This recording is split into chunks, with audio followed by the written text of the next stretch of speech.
জ্ঞানীরাই তা বুঝতে পারে এবং দেখতে পারে।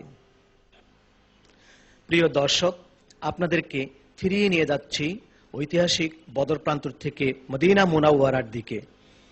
আজ থেকে ১৫০০ বছর আগে এই বদরের যুদ্ধ ইসলামের ইতিহাসে এক তাৎপর্যপূর্ণ ভূমিকা রেখেছিল। ১৫০০ বছর আগে বর্বর যুগে পাহাড় পর্বত পেরিয়ে গিরিপথ দিয়ে এসে বহু কষ্ট করে হুজুর সাল্লাল্লাহু আলাইহি ওয়াসাল্লাম সাহাবায়ে কেরামদেরকে নিয়ে ইসলাম রক্ষার জন্য এবং শান্তি প্রতিষ্ঠার জন্য, ইসলামী আদর্শ প্রতিষ্ঠার জন্য যে ত্যাগ স্বীকার করলেন, সাহাবায়ে কেরাম শহীদ হলেন, আহত হলেন, সবকিছু হারালেন। এই ত্যাগ স্বীকারের বদৌলতে আজ আমরা ধর্ম ভোগ করছি। আমাদের এত দূর পর্যন্ত এসে পৌঁছেছে ধর্মীয় আলো।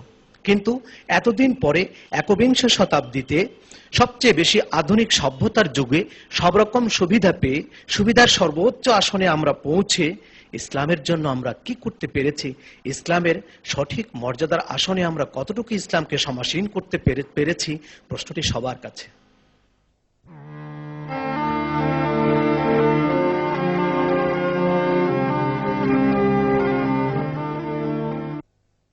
নামাজি